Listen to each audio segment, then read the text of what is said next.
சண்முகம் பரணி ஸ்ரீலேருந்து சூப்பரான ப்ரோமோ வந்துருக்கு. நம்ம அதை பற்றி தான் இந்த வீடியோக்குள்ளே நம்ம பார்க்க போகிறோம். நம்ம வீடியோக்குள்ளே போகிறதுக்கு முன்னாடி நம்ம சேனலுக்கு யாரெல்லாம் சப்ஸ்கிரைப் பண்ணலாம் அவங்களாம் வாங்க வீடியோக்குள்ளே போகலாம். அறிவழகனுக்காக மணிமாறன் வாதாடிட்டு இருக்கும்போது அப்போ மணிமாறன் சொல்கிறாங்க, அறிவழகன் தான் தப்பு பண்ணியிருப்பான் அப்படின்னு சொல்லவும் இது கேட்டதுமே எல்லாருமே அதிர்ச்சி அடைகிறாங்க. அடுத்து பார்த்தோம்னா சண்முகம் சொல்கிறாங்க, எனக்கு இந்த வக்கீல் மேலே நம்பிக்கை போச்சுது அப்படிங்கிறாங்க. என்ன சொல்லிட்டு இருக்கிறீங்க அப்படின்னு நீதிபதி கேட்கும்போது, ஆமாம் மேடம், அதாவது அறிவழகனுக்கு இனிமே ஆதரவாக இருந்துட்டு இருக்குது. அதாவது அறிவழகன் தப்பு பண்ணலை அப்படின்னு சொல்லிட்டு எல்லா ஆதாரத்தையுமே நான் அந்த வக்கீல் கிட்ட நான் கொடுத்துருக்கிறேன். ஆனால் அவர் எதுக்காக திடீர்னு அறிவழகன் தான் தப்பு பண்ணியிருப்பாருன்னு இப்படி சொல்கிறாருன்னு எனக்கு ஒன்றும் புரிய மாட்டேங்குது அப்படின்னு சொல்லவும் இது கிட்டதுமே நீதிபதி சொல்லிட்டு இருக்கிறாங்க, நீங்கள் பேசுகிறத பார்த்தாக்கி வக்கீல் மேலேயே உங்களுக்கு நம்பிக்கை இல்லாத மாதிரிலாம் நீங்கள் பேசிகிட்டு இருக்கிறீங்க அப்படிங்கவும், ஆமாம் மேடம், எனக்கு அவர் மேலே நம்பிக்கை இல்லை. ஏன்னா அறிவழகன் தப்பு பண்ணலைன்னு சொல்லிட்டு எல்லா ஆதாரமே அவர் இருக்குது. அப்படி இருக்கும்போது திடீர்னு இவர் இப்போ என்னென்னா மாலதியோட கதையை முடிச்சது அறிவழகன் தான் அப்படின்னு சொல்லிக்கிட்டு இவர் எந்த இதை வச்சு இவர் சந்தேகப்படுறாருன்னு எனக்கு தெரிய மாட்டேங்குது அப்படின்னு சொல்லவும், நீங்கள் இப்படிலாம் பேசுகிறத பார்த்தாக்கி என்னால் ஒன்றும் பண்ண முடியாது.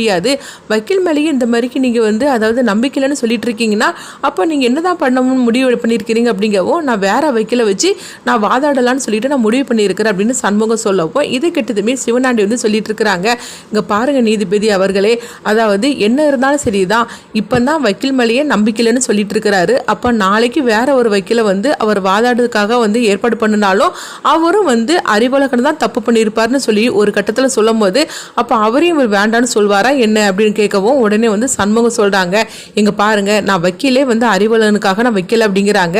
அப்போ உடனே நீதிபதி கேட்குறாங்க, அப்போ வக்கீலே நீங்க அறிவழகனுக்காக வாதாட வைக்கலன்னா அப்போ நீங்க இப்போ என்ன முடிவில் தான் இருக்கிறீங்க அப்படின்னு சொல்லி கேட்கும்போது, நானே அறிவழகனுக்காக வாதாடலான்னு இருக்கிறேன் அப்படிங்கிறாங்க. இதை கொஞ்சமே எதிர்பார்க்காத எல்லாருமே அதிர்ச்சி அடைகிறாங்க. இப்போ வைஜெயந்தி சிரிக்க ஆரம்பிச்சிருந்தாங்க, வக்கீலை வச்சே இவன் வாதாட முடியலன்னா இவன் வாதாட போறானா என்ன, மளிகை கடை வச்சிருக்கிற இவனுக்கு லா பத்தி என்ன தெரியும் அப்படின்னு சொல்லி அவங்க பார்த்தோம்னா சிரிக்கவும் உடனே குருவும் சொல்கிறாங்க, ஆமாம் மேடம், இவன் கண்டிப்பாக தோற்று போயிடுவான்னு சொல்லிட்டு இப்போமே தெரிஞ்சு போச்சுது அப்படின்னு சொல்லவும் இவங்க மூணருமே சொல்லி சிரிச்சிட்டு இருக்கவும் அப்போ நீதிபதி கிட்ட சண்முகம் சொல்லிட்டு இருக்கிறாங்க, அவருக்காக நானே வாதாடலான்ட்டு இருக்கிறேன், எனக்கு கொஞ்சம் அவகாசம் கொடுங்க அப்படின்னு சொல்லவும் அப்போ சிவனாண்டி தடுக்கிறாங்க. அப்போ நீதிபதி சொல்கிறாங்க, அப்படிலாம் நீங்கள் தடுக்க முடியாது, அறிவழகனுக்காக அவர் தாராளமாக வாதாடலாம் அப்படின்னு சொல்லிட்டு அவங்க ஒரு டேட்டை சொல்கிறாங்க. அன்னைக்கு நான் இதை தள்ளி வைக்கிறேன் அப்படின்னு சொல்லிக்கிட்டு நீதிபதி போகவும் அடுத்ததாக பார்த்தோம்னா சண்முகத்திட்ட பரணி சொல்றாங்க, என்னடா திடீர்னு இந்த மாதிரி ஒரு முடிவு எடுத்துட்ட அப்படின்னு சொல்லும்போது, மணிமாறன் இப்படிலாம் பேசுவார்னு சொல்லி கொஞ்சம் கூட எதிர்பார்க்கவே இல்லை. நேற்றுக்கு கூட நம்ம போகும்போது அவர் கண்டிப்பாக அறிவழகனை நம்ம நிரபராதின்னு நிரூபிச்சிடலான்னு சொல்லி நம்மளுக்கு எந்த அளவுக்கு நம்பிக்கை கொடுத்தாரு. ஆனால் திடீர்னு எதுக்காக இந்த மாதிரி பண்ணுறான்னு தெரியல அப்படிங்கவும் அப்போ சண்முகம் சொல்கிறாங்க, அந்த வக்கீலையும் அந்த அம்மா விலை கொடுத்து வாங்கியிருக்கோம், வேற என்ன, அந்த அம்மா தான் சொல்லிச்சில்ல பணம் பாதாள வரைக்கும் போகும்னு, அந்த அதிகாரத்தையும் பணத்தையும் வச்சு அவரையும் விலைக்கு வாங்கிட்டாங்க போலுக்கு அப்படின்னு சொல்லிட்டு சண்முகம் ரொம்பவே சோகத்தோடு இருக்கிறாங்க. ஆனாலும் தன்னுடைய தைரியத்தை அவங்க விடலை. அப்போ அறிவழகன்ட்ட சண்முகம் சொல்கிறாங்க, நீ கவலைப்படாத அறிவழகா, நம்ம பக்கம் நியாயம் இருக்குது, அதனால் நீ கவலைப்படாத அப்படிங்கும்போது அப்போ அறிவழகன் சொல்கிறாங்க, சண்முகம் எனக்கு ஓமல நம்பிக்கை இருக்குது அப்படின்னு சொல்லவும் அப்போ ரத்னா அழுதுகிட்டே இருக்கிறாங்க, எப்படியாவது இவர் நிரபராதினி நிரூபிச்சிருது அப்படின்னு நேற்று எந்த அளவுக்கு அவர் நம்மகிட்ட நம்பிக்கையாக பேசினாரு, ஆனால் இப்போ இப்படி சொல்லிட்டாரு அப்படின்னு சொல்லிட்டு ரத்னா ரொம்பவே மனசுடைஞ்சு பேசவும் அப்போ அறிவழகனோட கையை பிடிச்சிட்டு இருக்கிறாங்க. அப்போ அறிவழகன்ட்ட அவங்க ரத்னா சொல்கிறாங்க, இப்படிலாம் நடக்கும்னு சொல்லி நான் கொஞ்சம் கூட எதிர்பார்க்கவே இல்லை, இன்னைக்கு தீர்ப்பு சொல்லுவாங்க, உங்களை வெளியே விட்டுருவாங்கன்னு சொல்லிட்டு நான் எவ்வளோ நம்பிக்கையாக இருந்தேன், ஆனால் இப்படி நடந்து போச்சுது அப்படின்னு சொல்லும் போது உடனே ரத்னாவுக்கு அவங்க ஆறுதல் சொல்லிட்டு இருக்கும்போது, இங்கே பாருங்க டைம் ஆயிடுச்சு அப்படின்னு சொல்லிக்கிட்டு அறிவழகனை கூட்டிகிட்டு போகிறாங்க. ரத்னா அழுதுகிட்டு இருக்கவும் அடுத்து பார்த்தோம்னா இங்கே வைஜெயந்தி தான் காட்டுறாங்க. அப்போ வைஜெயந்தி சண்முகத்தில் சொல்கிறாங்க, நான் தான் சொன்னோம்ல பணம் பாதாள வரைக்கும் போகும்னு, என்னுடைய அதிகாரத்தையும் பணத்தையும் வச்சு பார்த்தியா அந்த மணிமாறனை நான் விலைக்கு வாங்கிட்டேன் அப்படின்னு சொல்லவும் இது கிட்டதுமே சண்முகம் சொல்கிறாங்க, நீ எத்தனை வைக்கலனாலும் நீ விலைக்கு வாங்கலாம், ஆனால் அந்த சண்முகத்தை நீ விலைக்கு வாங்கவே முடியாது அப்படின்னு சொல்லவும் உடனே அவங்க சிரிக்க ஆரம்பிச்சிருந்தாங்க, என்ன சண்முகம், உனக்கு லானா உனக்கு என்ன தெரியும், நீ என்னமோ அதாவது எல்லாம் தெரிஞ்ச மாதிரிக்கு எனக்கு இருக்குன்னு சொல்லிக்கிட்டு இந்த மாதிரிக்கு நான் வாதாட போகிறேன்னு சொல்லி நீதிபதி கிட்ட சொல்லிட்டேன், சரி, ஆனால் மளிகை கடை வச்சிருக்கிற பொட்டலம் மடக்கிற உனக்கு இந்த வக்கீலை பற்றி உனக்கு என்ன தெரியும், அது என்ன இருக்குது, எத்தனை செக்ஷன் இருக்குன்னு உனக்கு ஏதாவது உனக்கு தெரியுமா அப்படின்னு சொல்லிட்டு கேட்கவும் அப்போ சண்முகம் சொல்கிறாங்க, எனக்கு தெரியாது தான், ஆனால் கண்டிப்பாக என் பக்கம் உண்மை இருக்குது, அது ஒன்று போகிறோம், எங்கள் அப்பா முருகன் எப்படியோ என் பக்கம் இருப்பான், அதனால அறிவழகன் நிரபரன்னு சொல்லிட்டு நான் நிரூபித்து காட்டுவோம் அப்படின்னு சொல்லி சண்முகம் சொல்லவும் உடனே கௌதம் அப்புறமா குரு வைஜெயந்தி இவங்க மூணரும் அவங்க சண்முகத்தை பார்த்து ரொம்பவே ஏளனமாக வெறித்தனமாக சிரிக்க ஆரம்பிச்சிருந்தாங்க.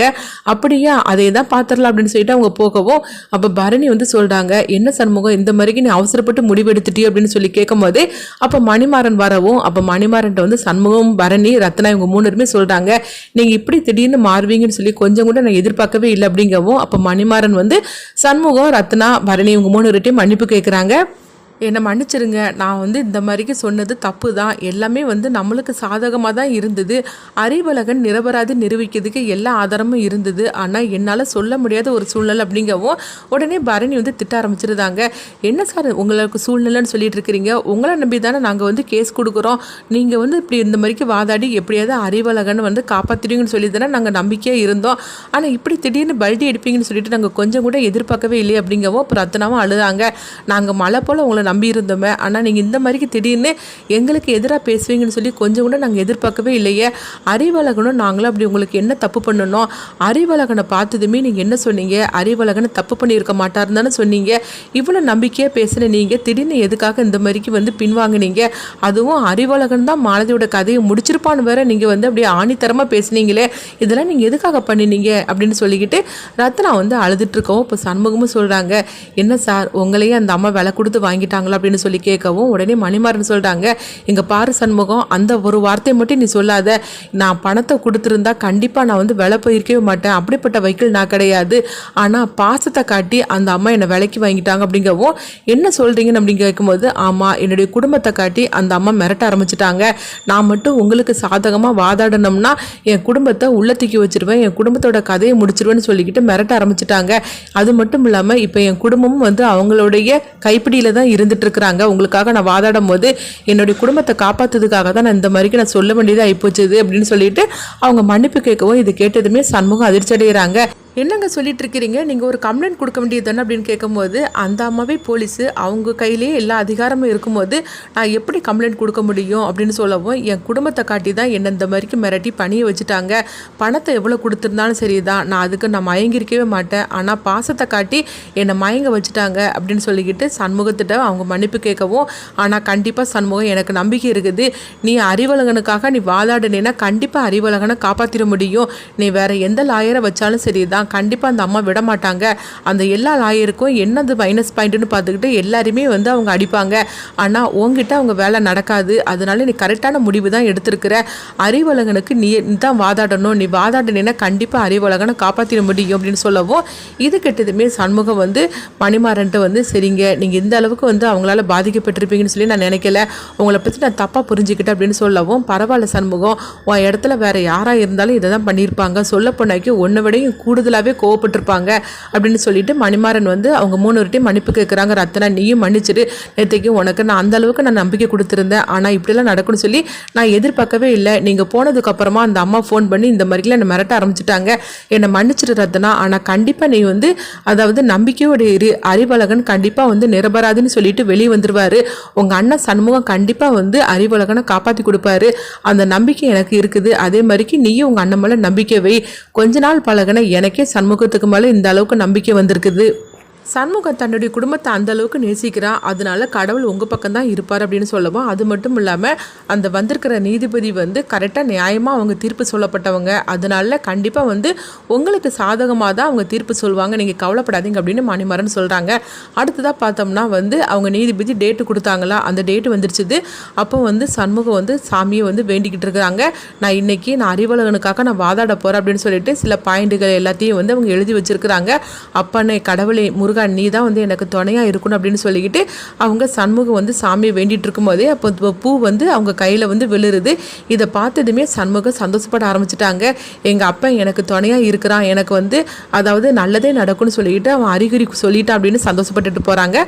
அடுத்தது பார்த்தோம்னா எல்லாருமே வந்து அவங்க கோர்ட்டுக்கு வரவும் அப்போ வைஜெயந்தி வந்து சிரிக்க ஆரம்பிச்சிருந்தாங்க. இவன் வந்து இன்னைக்கு லாயராக மாதிரி அறிவழகனுக்காக வந்து இவன் வாதாட போகிறானா, நடக்கிற கூத்தையும் தான் நம்ம பார்ப்போம் அப்படின்னு சொல்லிட்டு அவங்க சிரிக்கவும் அப்போ சண்முகம் வந்து பாருங்க அப்படின்னு சொல்லிட்டு அவங்க போறாங்க. அடுத்து பார்த்தோம்னா அறிவழகனுக்காக சண்முகம் வாதாடுதாங்க. அதை பார்த்து வைஜெயந்தி மிரண்டு போய் இருக்கிறாங்க. அடுத்து என்ன நடக்குதுன்னு